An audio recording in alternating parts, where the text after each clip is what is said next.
Hey guys, welcome to my channel. So today is Saturday, June 29, 2024. New gun day tayo. Unboxing tayo ng Winchester rifle. I think this is my first Winchester na gun ever.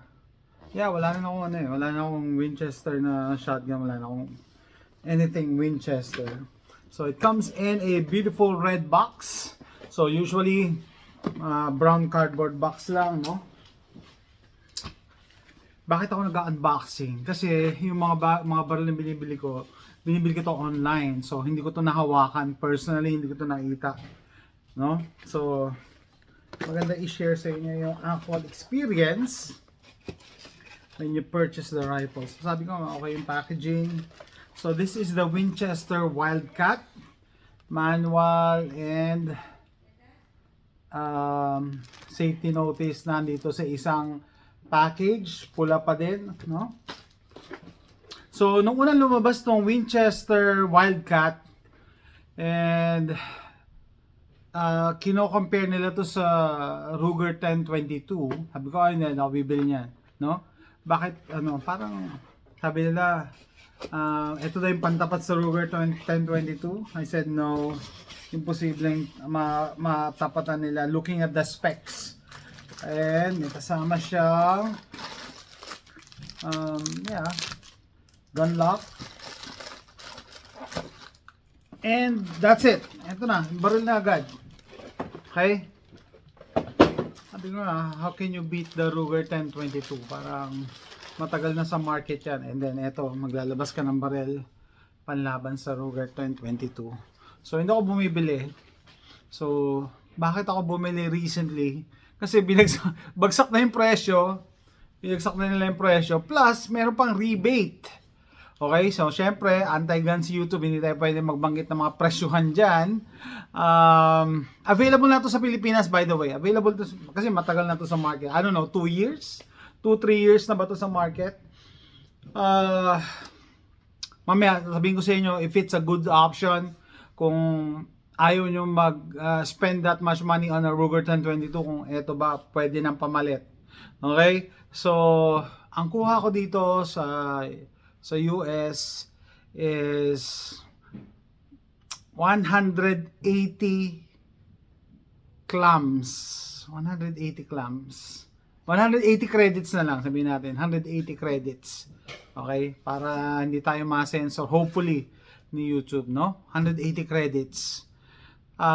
Yung mas mura yung isa, yung non-threaded version, I think nasa 165 credits. So parang around 20 credits lang ang diferensya. So sabi ko, mas makakamura ako pag yung non-threaded. Kaso 20 lang ang diferensya. Bilhin ko na yung threaded Anyway, doon sa hindi nakakalam, no, may plano ako mag-thread ako ng barrel. Bumili na ako ng pang-thread dyan ng 1/2 by 28.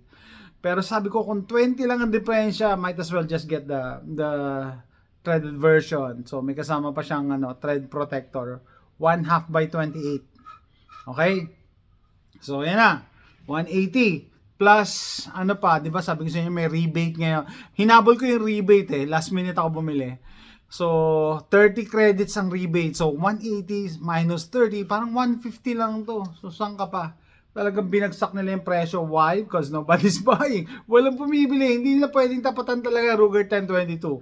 Okay, so ito yung pantapat nila sa Ruger 1022.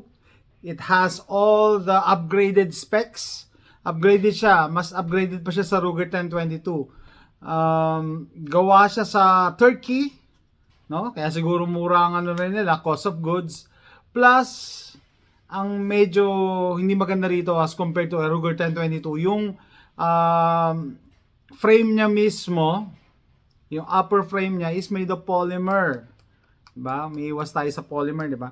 Pero ito, polymer, yung sa Ruger 1022 is metal. What kind of metal? Basta metal siya. No? Yun ang pangit sa kanya, no? Polymer. So, ang daming nagdududa na, yung bolt niyan, it goes back and forth. Tapos, polymer yung yung upper receiver. So, kaya, anyway, kaya binagsak na nila yung presyo. And actually, na inaiputok na namin to. Separate video na yon. Okay? So, upgraded na. Yung Ruger 1022, ikakabit mo pa yung pick rail sa ibabaw. I-screw mo yon. Meron akong ganun eh. Ito, built-in na yung pick rail. No? Kaso nga lang, yung pick rail niya, polymer pa din. Yung Ruger 1022, yung pick rail nun, aluminum. Ni-screw yun sa ibabaw. Okay, yon. So, main difference. Tapos, maganda yung sight system nito. Merong peephole. Ayan, peep sight. Upgraded na yan, ha. Ruger 1022, open sight lang. Blade front, tapos notch lang sa likod ng Ruger 1022. So, upgraded na siya. Kasi built-in na yung ano niya. Hindi talaga ako fan ng mga polymer na frames, receivers, and everything. Lalo-lalo yung kakabitan ng scope. Pero kung, 22LR, dapat maliit na scope lang. Kaya yan ng polymer. Ang iniwasan mo kasi, pag masyadong malaki yung scope mo, yung play, yung galaw niya, yung weight niya, baka masira yung rail. No? Pero kung maliit lang na scope or red dot, kayang-kaya ng polymer na receiver. Okay, what else? Yung stock mismo niya is upgraded from the Ruger 1022. Yung Ruger 1022, basic lang. Ito, may opening dito. Pwede mo siyang hawakan dito as a handle. And nabawasan yung weight. So magaan talaga yung barrel. May some sort of, actually plastic padding yung likod nito eh. And Winchester na logo. Tapos yung mga design niyang ganyan. Because sinayang nila yung opportunity, yung stock na to. Sana inopen nila to, ibabaw, sabihin na nabubuksan para pwedeng lagyan ng magazine. Parang upgraded na sana. Hindi, one piece lang, sarado. Pero siguro, in the future, kasi maganda yung stock niya by itself. Maganda, yan, may design pa. Ano ba nakalagay dyan? Wildcat. Yan, Wildcat. Kung nalagyan sana nila to ng storage for the magazine, mas maganda.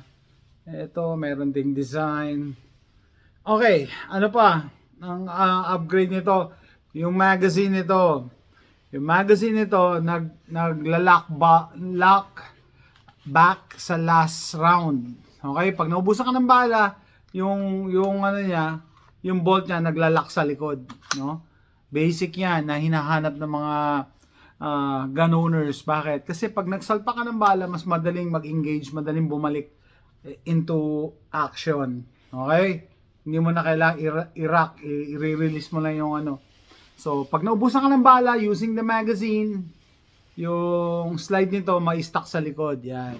Open bolt siya. Which is a good thing. Okay? Kasi unang-una, alam mo na wala ka ng bala. Kesa, alam mo ba yung pag close to, kalabit ka ng kalabit, ayaw pumutok. Yung pala wala na.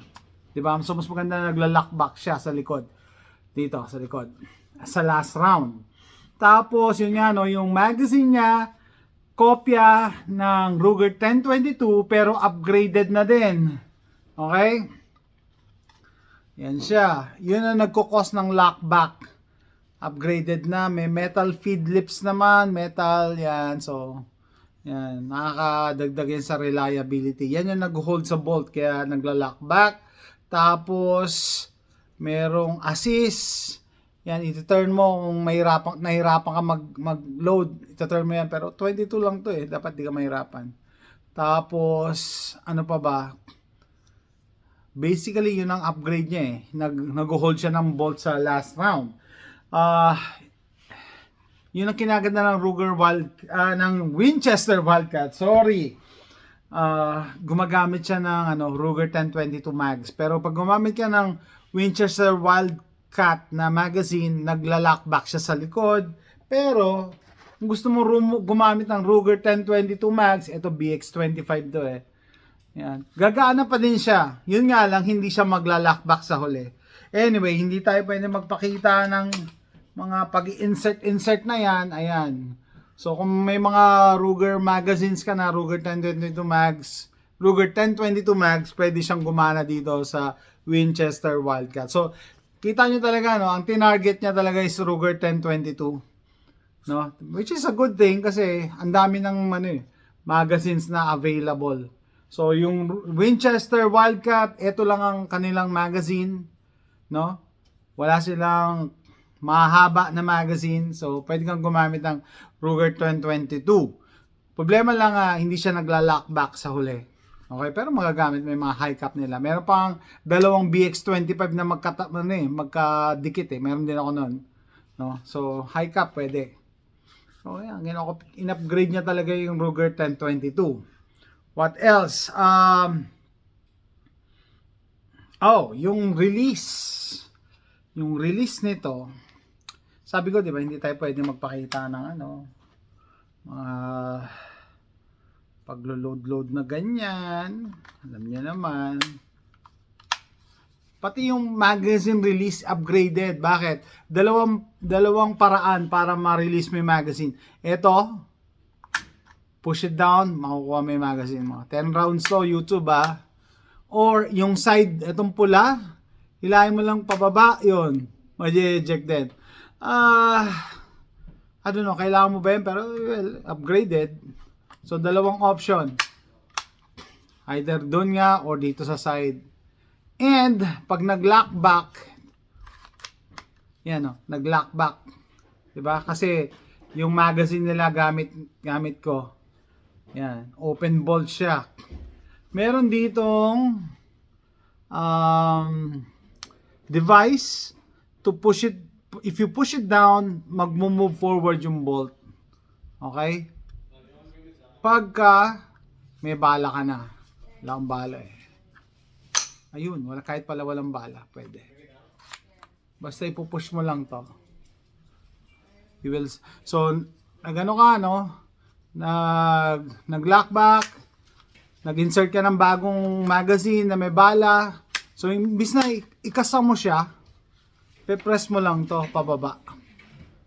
Magcha-charge na siya. So, loaded na. Ready to go ka na. Okay? So, ang isa pang pinakamagandang upgrade nito is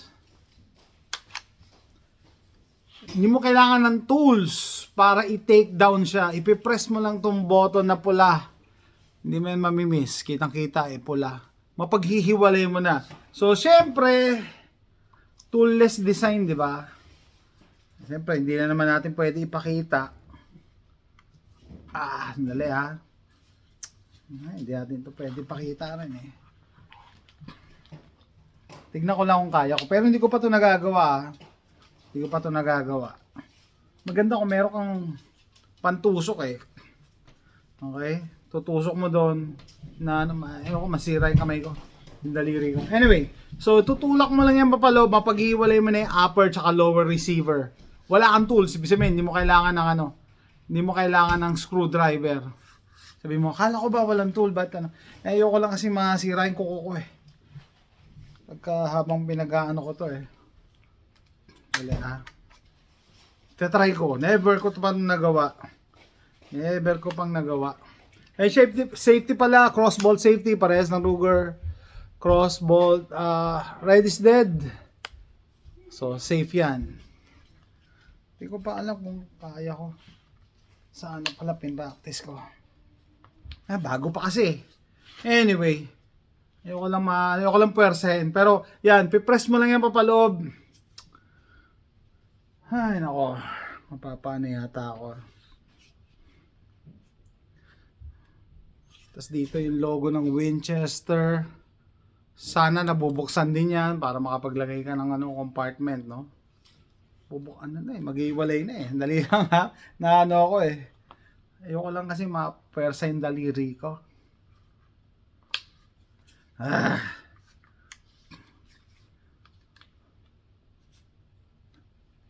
Ayoko.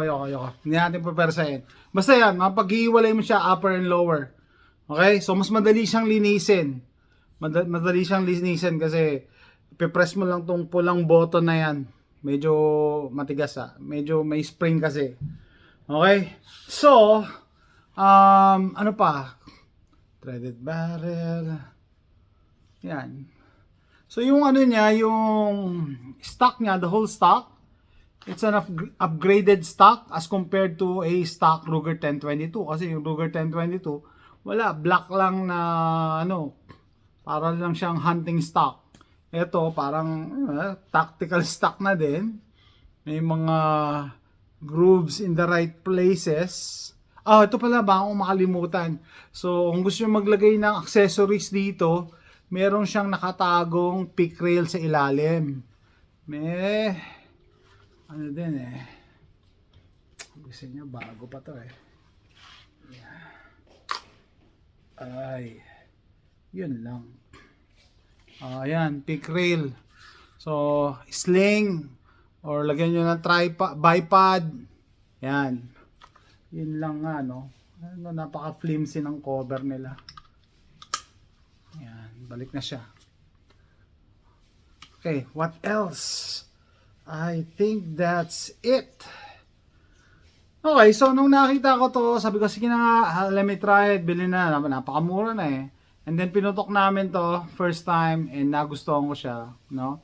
I think it's a good alternative to a Ruger 1022. Ibig sabihin, kung hindi ka makabili ng Ruger 1022, mahal, what else? Kasi ang Ruger 1022, parang siya na yung standard. Yan ang pinakamagandang 22 LR rifle sa market today.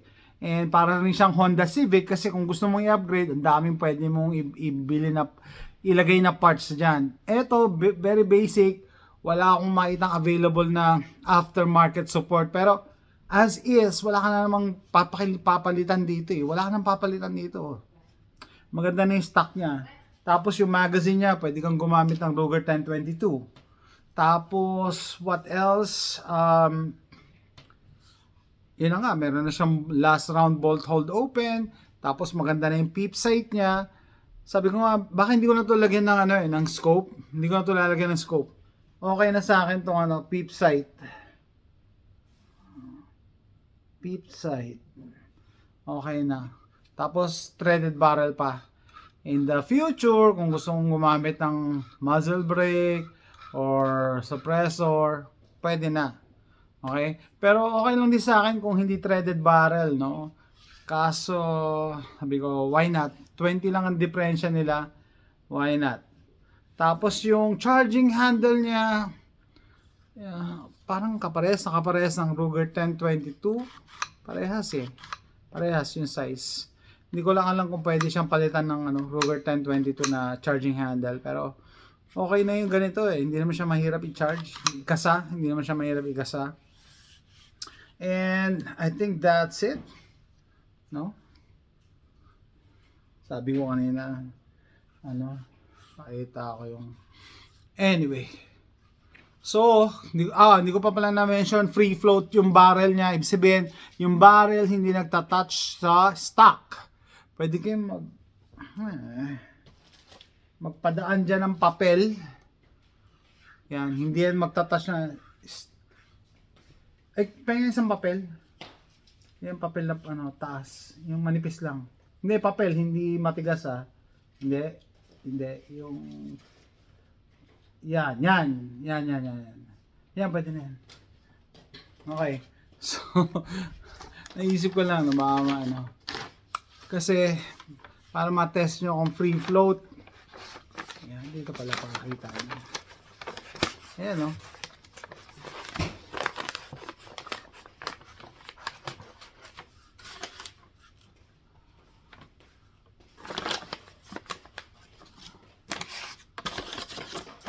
free float yung barrel. Ibig sabihin hindi nagtatouch dito sa stock. Ang ibig sabihin yan, well, it adds accuracy to the gun. Mas accurate ang barrel pag hindi siya nagtatouch sa stock. So, what do you guys think? Pwede na ba itong pamalit sa Ruger 1022? I think yes, no? If you're not thinking of any more upgrades na pag nabili mo, yan na yan. Scope lang ilalagay mo and magazine, that's it. Hindi mo naman kailangan. And yung regarding sa issue ng polymer upper, well, time will tell. Hinintay ko rin Hindi ako bumili agad ng bago. And looking at the old reviews, I think 4 years old, 5 years old na yata ito sa market. Wala pa naman nagko-complain about broken receiver. No? So that's it, guys. Hopefully you like, hoping that you like this video.